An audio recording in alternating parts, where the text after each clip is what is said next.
HOA called 911 to stop me moving into my cabin, but they greeted me instead of arresting me. Marcus Williams pulled his weathered pickup truck into the gravel driveway of what had been his grandfather's cabin for over 60 years. The morning sun filtered through the towering pines that surrounded the modest log structure nestled in the mountains of Colorado. He had inherited this place 3 months ago when his grandfather passed away at 92, leaving behind a lifetime of memories and a property that Marcus had visited countless times during his childhood summers. The cabin sat on 40 acres of pristine wilderness that his grandfather had purchased back in 1962, when the land was cheap and the nearest neighbor was miles away. Now suburban sprawl had crept closer, and a development called Pine Ridge Estates had been built just beyond the eastern border of the property. With the development came something Marcus had never encountered before in this peaceful mountain retreat, a homeowners association. Marcus stepped out of his truck and breathed in the crisp mountain air. The scent of pine needles and wildflowers filled his lungs as he surveyed the property he now called home. At 35, he had grown tired of city life in Denver, working as a software engineer for a tech company that valued productivity over humanity. His grandfather's death had provided him with both the means and the motivation to make a dramatic change in his life. The cabin itself was in excellent condition, thanks to his grandfather's meticulous care over the decades. The logs were still solid, the roof was relatively new, and the stone foundation showed no signs of settling. Solar panels installed just 2 years ago gleamed on the southern-facing roof, while a small wind turbine spun lazily in the morning breeze. His grandfather had been ahead of his time when it came to self-sufficiency and sustainable living. Marcus began unloading boxes from his truck, planning to take his time settling into his new home. He had quit his job given notice on his apartment and sold most of his belongings, keeping only what he needed for a simpler life in the mountains. His savings combined with a small inheritance would allow him to live modestly while he figured out his next chapter, perhaps starting the freelance consulting business he had always dreamed about. As he carried the first box toward the cabin's front porch, he noticed movement through the trees. A woman in her 50s with perfectly styled blonde hair was marching toward his property, wearing what appeared to be expensive hiking boots that had never seen actual hiking. Behind her followed 2 other people, a man in his 60s wearing a polo shirt and khakis, and another woman clutching a clipboard like it was a weapon. The blonde woman reached the edge of his property line and stopped as if there were an invisible force field preventing her from stepping onto his land. She cupped her hands around her mouth and called out in a voice that could probably be heard in the next county. "You there," she shouted. "You cannot move into that structure without proper permits and approval from the Pine Ridge Estates Homeowners Association. This is a violation of our community standards, and we will not tolerate it." Marcus set down his box and walked toward the property line, maintaining a respectful distance. He had dealt with difficult people in corporate environments for over a decade, so he knew the importance of staying calm and professional, even when faced with unreasonable demands. "Good morning," he said with a polite smile. "I am Marcus Williams, and I am moving into my cabin that I inherited from my grandfather. This property has been in my family since 1962, and as far as I know, we do not fall under any homeowners association jurisdiction." The woman's face reddened as she pulled out her own clipboard and began flipping through pages with aggressive efficiency. Her companions nodded supportively as if she were delivering a brilliant legal argument instead of shouting at a man on his own property. "I am Rebecca Morrison, president of the Pine Ridge Estates HOA," she announced with the authority of someone who had never been told no in her adult life. "This entire area falls under our purview, and any new residents must comply with our architectural standards, landscaping requirements, and community guidelines. Your grandfather may have been grandfathered in, but any change in occupancy requires our approval." The man in the polo shirt stepped forward and cleared his throat importantly. "I am Tom Bradley, treasurer of the HOA, and I can assure you that we have been monitoring this property for potential violations for months. The solar panels and wind turbine are not approved energy solutions, and the natural landscaping does not meet our maintained grass requirements. Marcus looked around at the 40 acres of pristine wilderness that surrounded his cabin. The idea that anyone could consider this natural paradise as somehow deficient in landscaping struck him as absurd. The property was home to deer, elk, numerous bird species, and a small creek that ran year-round, providing habitat for fish and other aquatic life.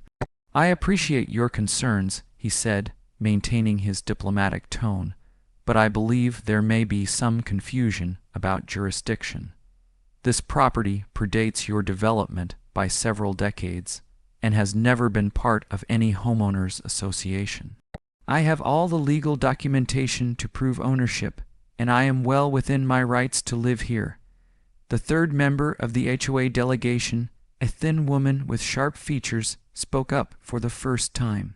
"I am Janet Collins, Secretary and Compliance Officer," she said, consulting her clipboard with theatrical precision. "We have researched the property boundaries extensively, and while your lot may not technically be within our development, the proximity creates visual and environmental impacts that affect our property values. State law allows homeowners associations to enforce reasonable standards on adjacent properties when they create nuisances or eyesores." Marcus felt his patience beginning to thin, but he maintained his composure. He had learned long ago that the best way to deal with bullies, whether in the corporate world or apparently in mountain homeowners associations, was to remain calm and stick to facts. Getting emotional or defensive would only escalate the situation and give them ammunition to use against him. "I understand your position," he replied, "but I disagree with your interpretation of the law. This property is private and predates your development. The solar panels and wind turbine are legal and environmentally responsible energy sources. The natural landscaping preserves the mountain ecosystem that we all moved here to enjoy. I am not creating any nuisance, and I believe most people would consider this property an asset to the area rather than an eyesore." Rebecca Morrison's face was now approaching an alarming shade of purple. She jabbed her finger in Marcus's direction, while her voice climbed another octave. "You cannot simply ignore community standards and do whatever you please," she shouted. "We have spent years building a quality community with proper standards, and we will not allow one person to undermine everything we have worked for." Tom Bradley nodded vigorously and pulled out his phone. "We have documented violations of noise ordinances due to the wind turbine," he announced. "We have evidence of improper sewage management because you are not connected to city services. We have proof that your solar installation creates glare that affects our members' enjoyment of their properties." This is going to stop today. Marcus realized that reasoning with these people was not going to be productive. They had clearly made up their minds before approaching him and were not interested in hearing facts or legal arguments. He decided to end the conversation and focus on moving into his home, while hoping they would eventually realize they had no legal authority over his property. "I appreciate you taking the time to introduce yourselves," he said with forced politeness. "I need to continue moving in now, but I encourage you to consult with a real estate attorney if you have concerns about property boundaries or jurisdiction. Have a good day." He turned and walked back toward his truck, leaving the HOA delegation standing at his property line, looking frustrated and defeated. He could hear them having an animated discussion, but he focused on unloading his belongings and tried to ignore their continued presence.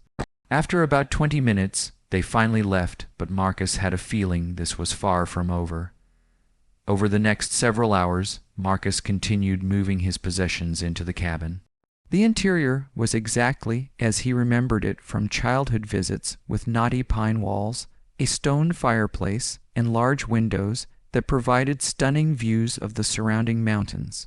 His grandfather had updated the kitchen and bathroom over the years, but had maintained the rustic charm that made the place so special. The cabin had 2 bedrooms, a living area with an open kitchen, and a covered porch that wrapped around 3 sides of the structure. A separate workshop building housed his grandfather's woodworking tools and could serve as office space for Marcus's planned consulting business. A small barn provided storage for equipment and supplies, while a chicken coop suggested possibilities for future self-sufficiency projects. As afternoon approached, Marcus took a break from unpacking to explore the property and reconnect with the landscape that had shaped his childhood summers. He walked down to the creek that formed the northern boundary of the land and followed it upstream to a small waterfall where he and his grandfather had often fished for trout. The water was clear and cold even in late spring, and he could see fish darting between the rocks in the deeper pools. The western portion of the property climbed up a steep hillside covered in aspen trees that would turn brilliant gold in the fall. His grandfather had built several hiking trails through this area, including one that led to a rocky outcrop with panoramic views of the valley below. Marcus made a mental note to hike up there soon to watch the sunset from his favorite childhood spot. The southern boundary of the property was marked by a ridge line that provided a natural barrier between his land and the national forest beyond. This meant that no development could ever encroach from that direction, preserving the wild character of the area in perpetuity. His grandfather had chosen this location, wisely ensuring that future generations would be able to enjoy the same pristine wilderness experience. As Marcus made his way back toward the cabin, he noticed a sheriff's department vehicle parked in his driveway. His heart rate increased slightly as he wondered if the HOA had already escalated their complaints to law enforcement. He approached the vehicle and saw a deputy standing on his front porch, apparently waiting for him to return. The deputy was a tall man in his 40s with graying hair and a weathered face that suggested years of outdoor work before joining law enforcement. His uniform was neat and professional, but his demeanor seemed relaxed rather than confrontational. He smiled and raised his hand in greeting as Marcus approached. "Good afternoon," the deputy called out. "Are you Marcus Williams, the new owner of this property?" "Yes, Sir," Marcus replied, wondering what complaints the HOA might have filed against him. "I am Marcus Williams, and I inherited this property from my grandfather Harold Williams 3 months ago." The deputy nodded and extended his hand for a shake. "I am Deputy Mike Roberts with the County Sheriff's Department. I wanted to introduce myself since you are new to the area, and I cover this sector as part of my patrol route. Your grandfather was a good man, and I am sorry for your loss." Marcus felt relief wash over him as he realized this was a friendly visit rather than a response to HOA complaints. He shook the deputy's hand and invited him to sit on the porch chairs where they could talk comfortably while enjoying the mountain views. "Thank you, Deputy Roberts," Marcus said as they settled into the comfortable wooden chairs his grandfather had built by hand. "My grandfather spoke highly of the local law enforcement and emergency services. He always felt safe out here knowing that help was available if needed, even though he rarely required assistance." Deputy Roberts chuckled and adjusted his hat against the afternoon sun. "Harold was quite a character," he said with obvious affection. "He helped us out more than once over the years. When we had search and rescue operations in this area, he would volunteer his time and his knowledge of the terrain. He knew these mountains better than anyone, and he was always willing to help lost hikers or injured climbers." Marcus smiled as he thought about his grandfather's generous spirit and his deep connection to the land. Harold Williams had been a man who believed in community service and helping others, even though he valued his privacy and independence. It sounded like he had found a way to contribute to public safety while maintaining his chosen lifestyle in the wilderness. "I hope I can follow his example," Marcus said sincerely. "I am new to mountain living, but I want to be a good neighbor and a responsible member of the community. I plan to spend time learning about the area and the challenges that face people who live in remote locations." Deputy Roberts nodded approvingly. That is exactly the right attitude, he said. Mountain living has its rewards, but it also has unique risks and responsibilities. Weather can change quickly, wildlife encounters are possible, and emergency services may take longer to reach you than in urban areas. Your grandfather understood all of this and prepared accordingly. They talked for another 30 minutes about practical matters like emergency communication, procedures, seasonal road conditions, and local wildlife safety. Deputy Roberts provided Marcus with contact information for county services and gave him advice about winterizing the cabin and maintaining access roads during snow season. As the conversation was winding down, Deputy Roberts mentioned that he had received a call earlier in the day about a possible trespassing situation at this address. Marcus felt his stomach tighten as he realized the HOA had indeed contacted law enforcement about his moving in. I met with some representatives from the Pine Ridge Estates HOA this morning, Marcus explained. They seemed to believe they had some kind of authority over my property, but I explained that this land has been in my family since 1962 and predates their development by decades. Deputy Roberts nodded knowingly. Rebecca Morrison and her crew have been busy lately, he said with a slight smile. They seem to believe their authority extends far beyond their actual development. They have called us several times about various perceived violations on properties that are not actually part of their HOA. So I am not in any legal trouble, Marcus asked, wanting to be absolutely clear about his situation. Not at all, Deputy Roberts replied firmly. You own this property outright, and you have every right to live here. The HOA has no legal authority over your land, and they cannot prevent you from using your property as you see fit within county regulations. I wanted to stop by to make sure you understood your rights and to let you know that we take false complaints seriously. Marcus felt enormous relief hearing this confirmation from an official source. He had been confident in his legal position, but it was reassuring to have law enforcement verify that the HOA was overstepping their bounds. I appreciate you taking the time to explain this to me, Marcus said. I was planning to contact a real estate attorney if the situation escalated, but it sounds like that may not be necessary. It might still be a good idea, Deputy Roberts suggested. The HOA has been increasingly aggressive in their tactics, and they have filed formal complaints with the county about various properties. Having legal representation could help you respond to any official actions they might take, even if those actions are ultimately unsuccessful. As Deputy Roberts prepared to leave, he handed Marcus a business card with his direct contact information. If they continue to harass you, or if you have any other concerns, do not hesitate to call me, he said. We want everyone in this community to feel safe and secure in their homes. After the deputy left, Marcus felt much better about his situation. He continued unpacking and organizing his belongings while thinking about the contrast between his grandfather's warm relationship with local law enforcement and the hostile reception he had received from the HOA. It seemed clear that the real community in this area was built on mutual respect and shared values rather than rigid rules and property value obsessions. As evening approached, Marcus prepared his first meal in his new home, cooking a simple dinner on the propane stove while watching the sunset through the large kitchen window. The mountains were silhouetted against a sky painted in shades of orange and pink, while the first stars began to appear in the darkening sky above. He ate his dinner on the front porch, listening to the sounds of the wilderness around him. Owls hooted in the distance, while small animals rustled through the underbrush searching for food. A gentle breeze carried the scent of pine and wildflowers, while the temperature dropped into the comfortable range that made mountain evenings so pleasant. As he prepared for bed, Marcus reflected on his first day as a mountain resident.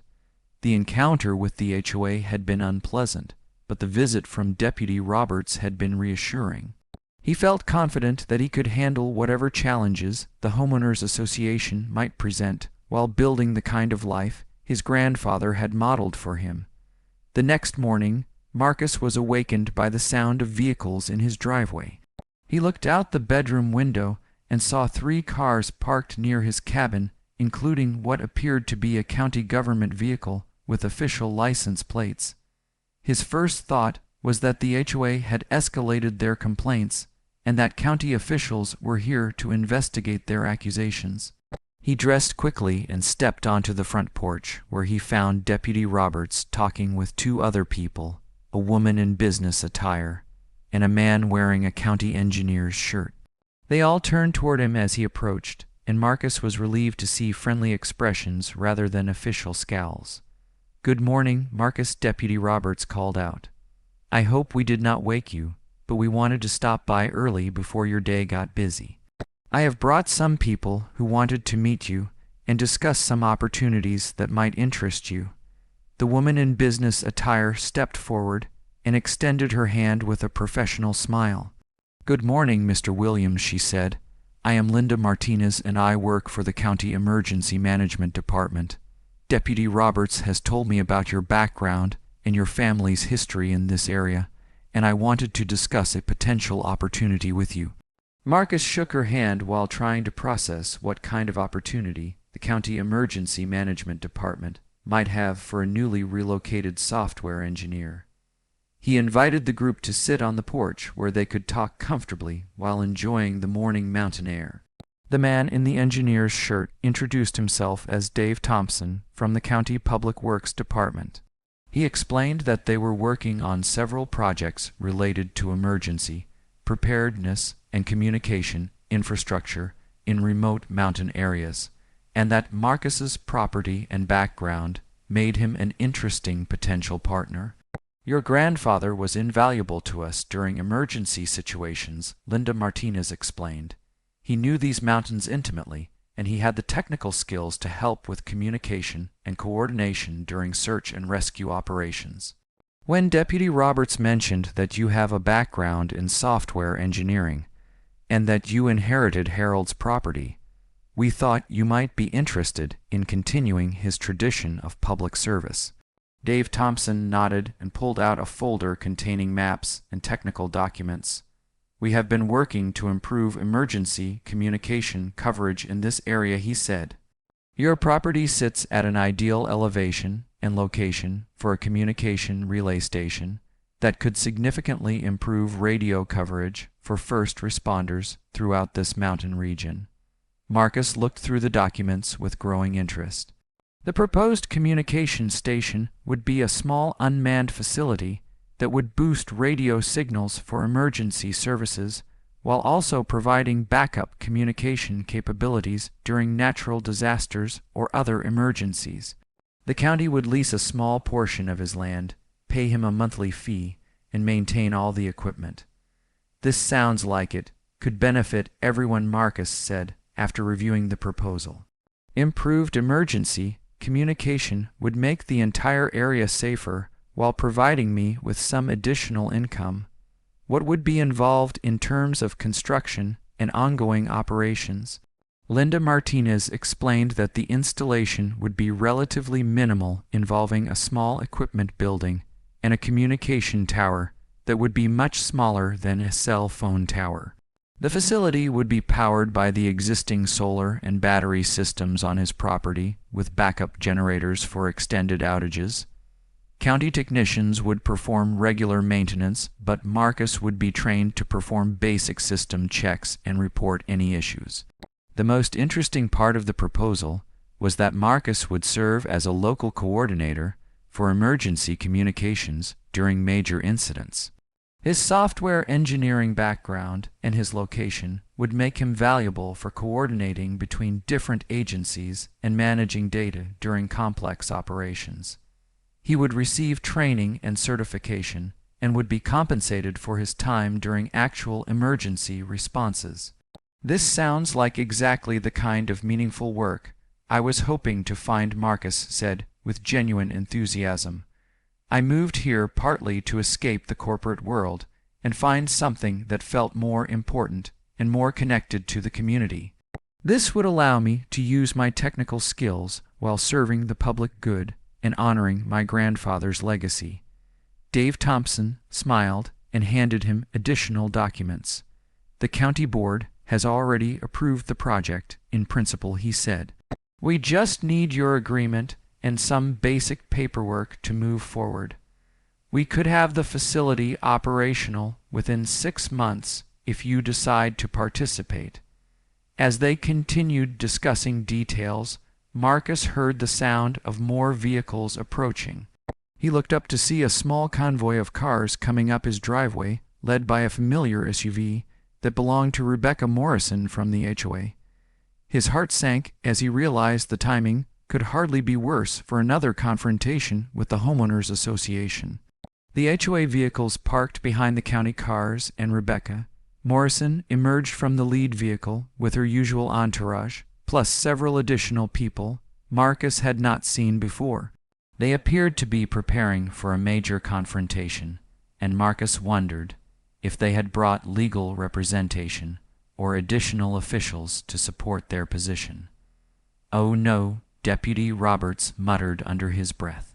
"Here comes trouble." Rebecca Morrison marched toward the group on the porch with a determined expression and a large folder full of what appeared to be legal documents. Her supporters followed close behind, looking like they were preparing for battle rather than a neighborly discussion.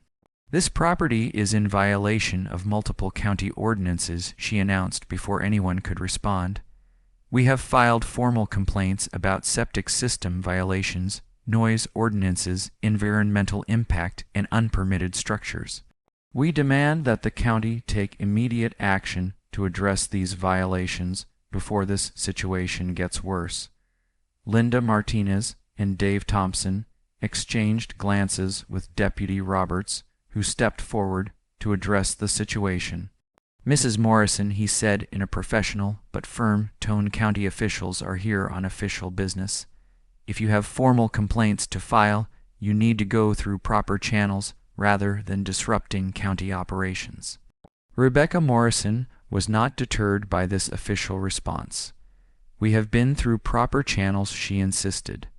"We have filed written complaints with multiple departments, and we have not received adequate responses. This property represents a clear threat to public safety and environmental protection, and we will not be ignored." Marcus felt his patience evaporating as he watched this woman continue to make false accusations about his property and his presence. He had tried to remain diplomatic during their previous encounter, but her escalating aggression was making it difficult to maintain his composure. Before he could respond, Dave Thompson spoke up in a calm but authoritative voice. "Mrs. Morrison, I am familiar with the complaints your organization has filed, and I can assure you that this property is in full compliance with all county regulations. The septic system was inspected and approved just last year. The renewable energy systems meet all applicable codes, and there are no unpermitted structures on this property." Janet Collins, the HOA compliance officer, stepped forward with her clipboard clutched defensively. "We have photographic evidence of violations," she declared. "The wind turbine creates excessive noise, the solar panels cause glare that affects neighboring properties, and the septic system is clearly inadequate for full-time occupancy." Deputy Roberts had clearly heard enough of these baseless accusations. "Mrs. Collins," he said with barely contained irritation, "this property has been thoroughly inspected by qualified professionals, and it meets or exceeds all applicable standards. The noise levels from the wind turbine are well below county limit. The solar panel installation was professionally done and properly permitted, and the septic system is designed for full-time occupancy." Linda Martinez decided to take a different approach to diffuse the situation. "Mrs. Morrison," she said in a diplomatic tone, "it sounds like there may be some misunderstandings about county regulations and inspection procedures. I would encourage your organization to schedule a meeting with county officials so we can review the actual requirements and address any legitimate concerns through proper channels." This offer of official dialogue should have satisfied any reasonable person, who was genuinely concerned about regulatory compliance. However, Rebecca Morrison and her supporters seemed more interested in confrontation than resolution, and they continued to escalate their demands. "We are not interested in meetings or discussions," Rebecca Morrison declared loudly. "We want immediate action to remove this threat to our community. If the county will not act, we are prepared to take legal action to protect our property values and our quality of life." Marcus finally reached his limit with these unreasonable demands and false accusations. He stood up from his porch chair and addressed the HOA delegation directly with as much restraint as he could manage. "Mrs. Morrison," he said firmly, "you are on my private property, making false accusations and disrupting official county business.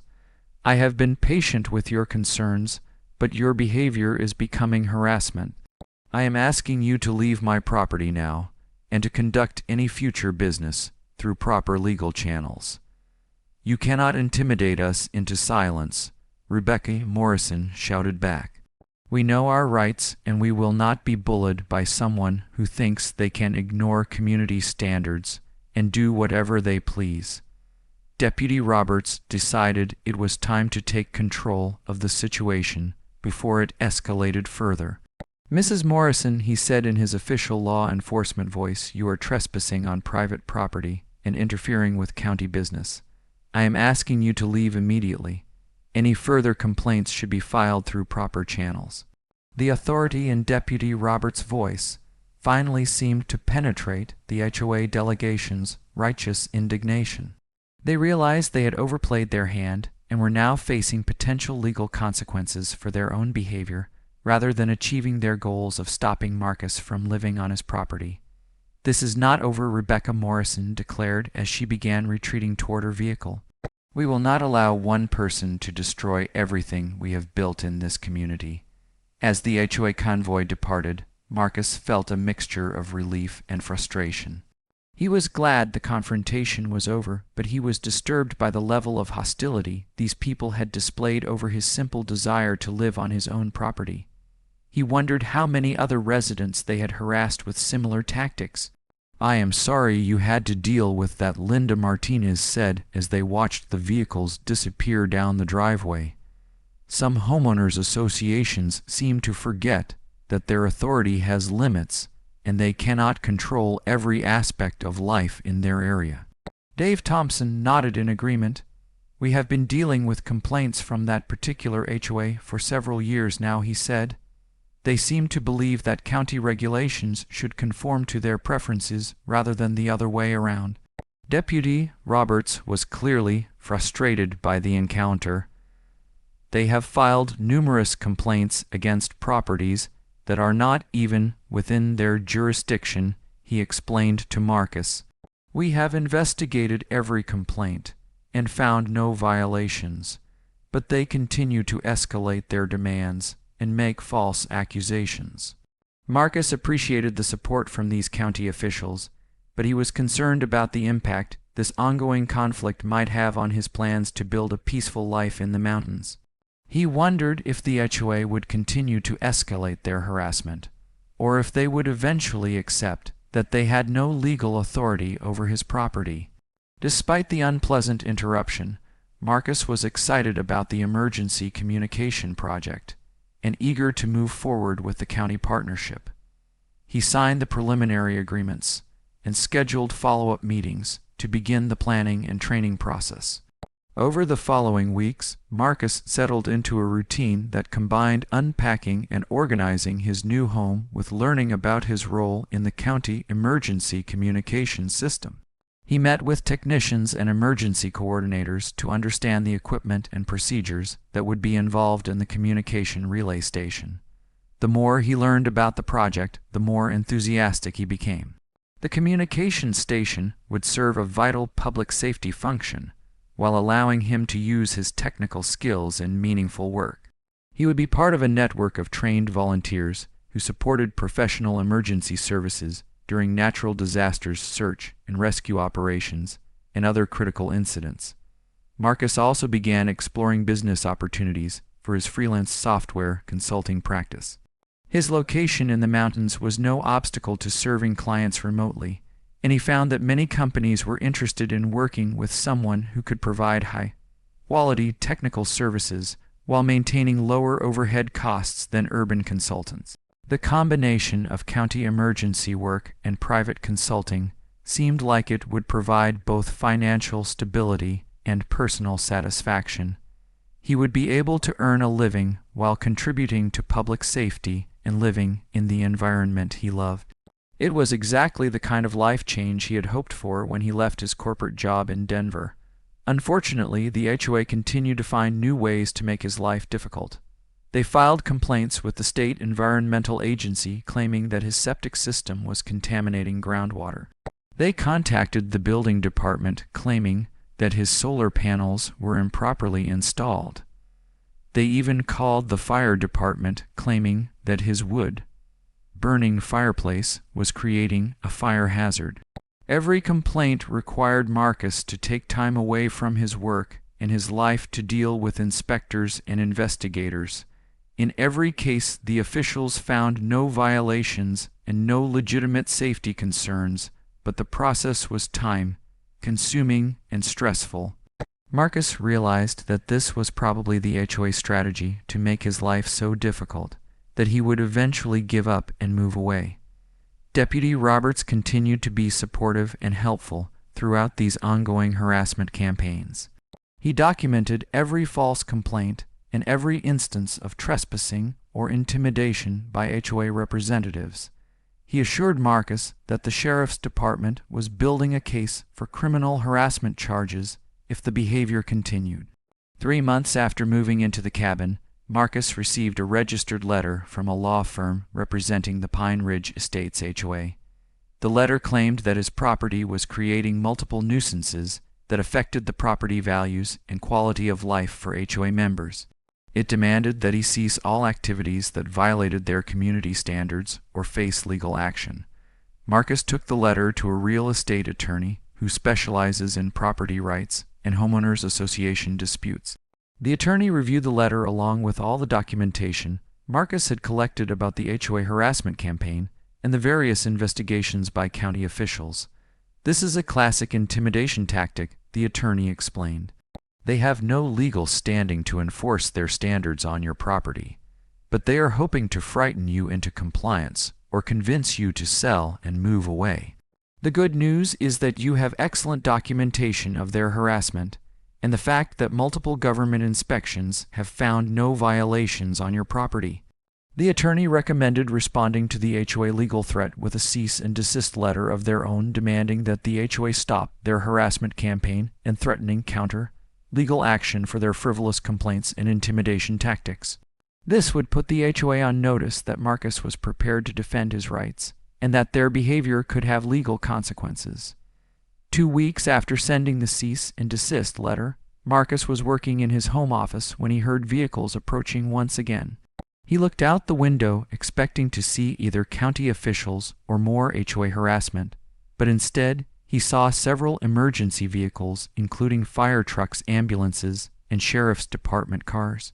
His first thought was that someone had been injured on his property or nearby, but as the vehicles parked, he realized they were not responding to an emergency.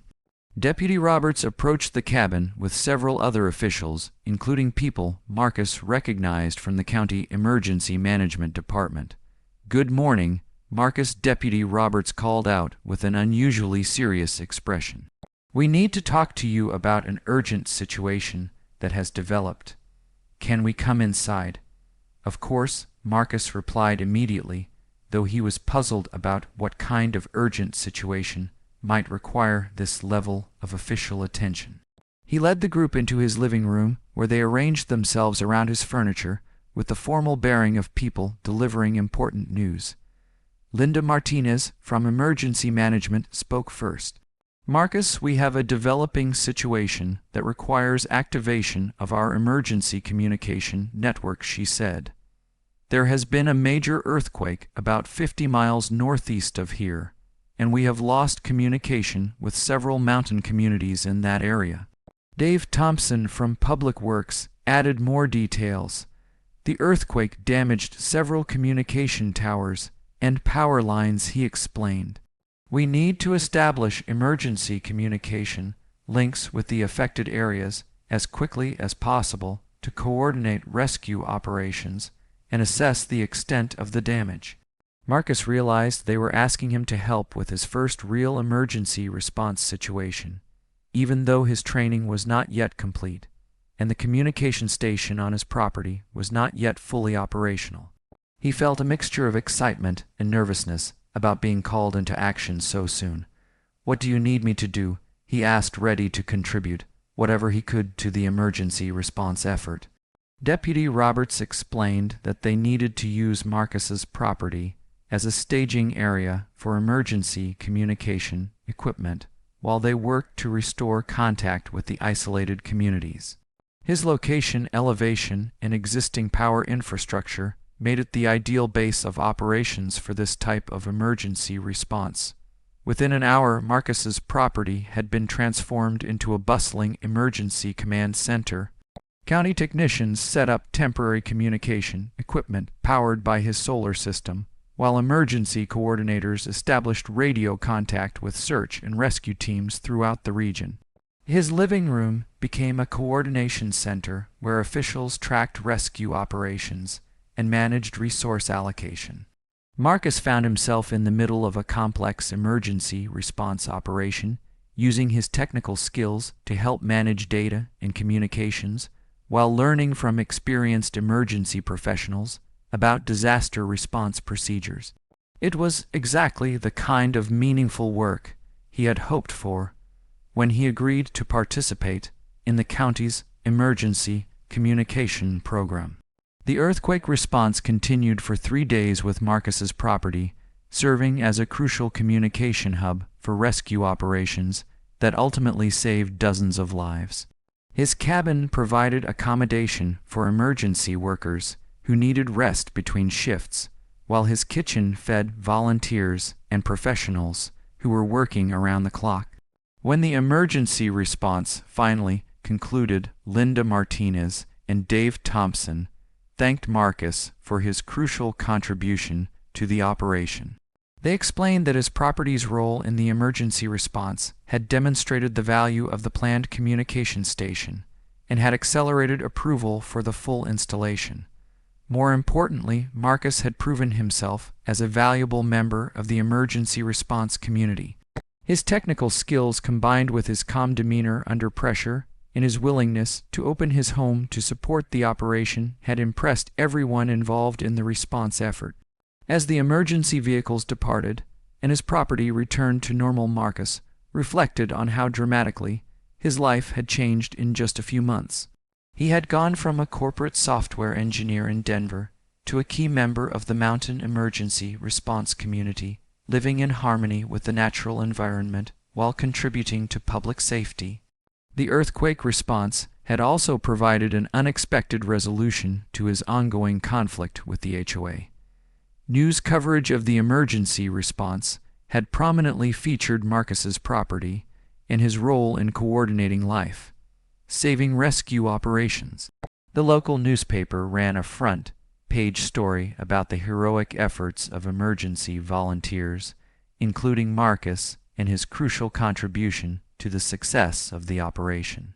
This positive publicity made it much more difficult for the HOA to continue their harassment campaign against someone who was clearly serving the public good. Rebecca Morrison and her supporters found themselves in the uncomfortable position of attacking a local hero who had helped save lives during a natural disaster.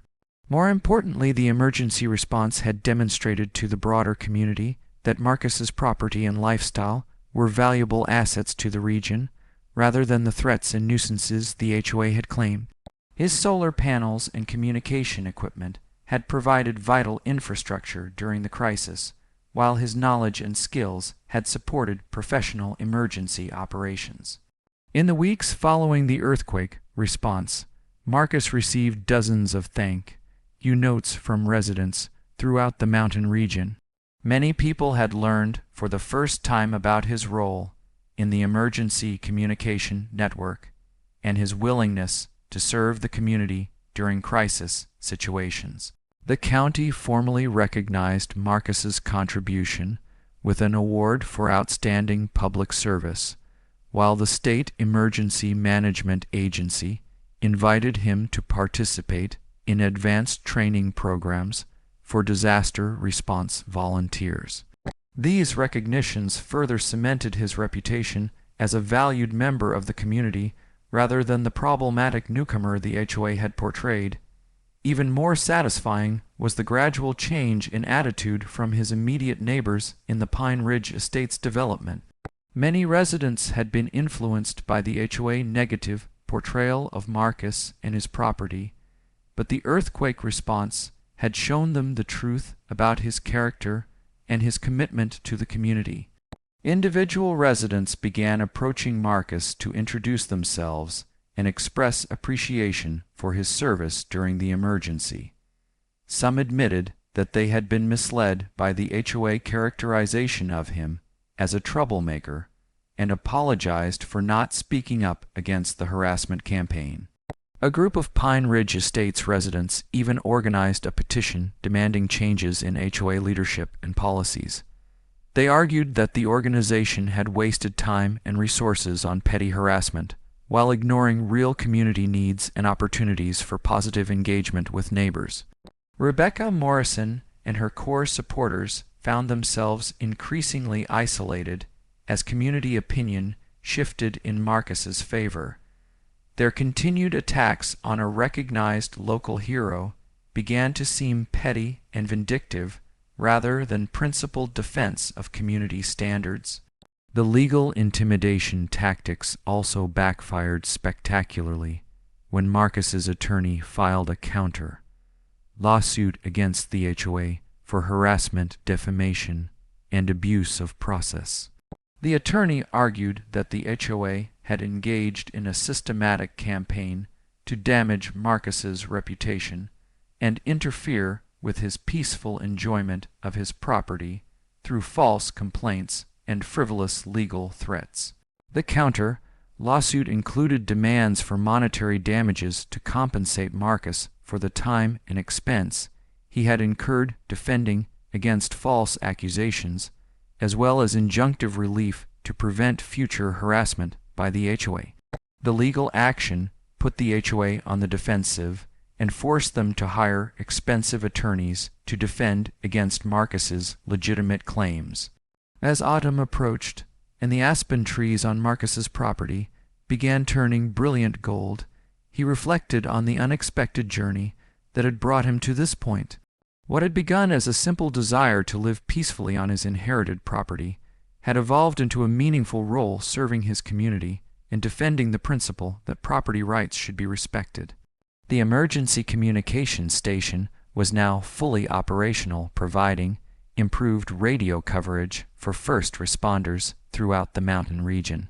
Marcus had completed his training as an emergency communication coordinator and was officially recognized as a key member of the regional disaster response team.